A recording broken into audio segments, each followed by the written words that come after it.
ଏବେ आंचलिक पाणीपाग विज्ञान केन्द्र पक्षर एक बड़ खबर सामना को आसी तेज कौन रही आज पाणीपाग अपडेट तेज चलतु डेरी नक खबर पर नजर पकड़ा। आज राज्य प्रत्यावर्तन कर मौसुमी फेर मौसुमी शीत आगमन हेतु एणिकी पाग रुखिला। राज्यर किछि स्थान दक्षिण पश्चिम मौसुमी वायु प्रत्यावर्तन प्रक्रिया आरंभ हो। मौसुमी अपसारण पाग अनुकूल रही भुवनेश्वर आंचलिक पाणीपाग विभाग प्राथमिक अवस्था उत्तर ओडिशा केन्दुझर जिलूर प्रत्यावर्तन करुछि मौसुमी। तेबे राज्य में आगामी 2 दिन पर्यंत विभिन्न जिले में हालुकारु मध्यम धरणर वर्षा हेबा नहीं सतर्क करिछि पाणीपाग विज्ञान केन्द्र। मंगलवार दक्षिण ओडिशा और उपकूल 9 जिले में हालुकारु मध्यम धरणर वर्षा हेबार संभावना रही।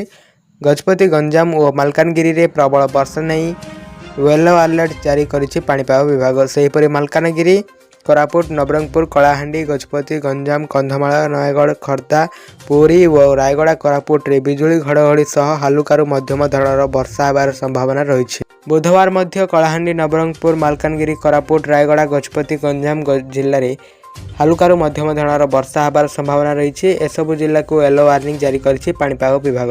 तेबे आसंता एक सप्ताह मध्य सर्वनिम्न तापमात्रा रे कौनसी परिवर्तन हेब नाही बोली सूचना देइछि पाणीपाग विभाग। 15 अक्टोबर सुधा संपूर्ण ओडिशा फेरीजिवो मौसुमी। तो यह थिला आज पाणीपाग अपडेट। प्रत्येक दिन एभली लेटेस्ट ब्रेकिंग न्यूज देखिया पय हम चैनल को एबे सब्सक्राइब कर रखंतु।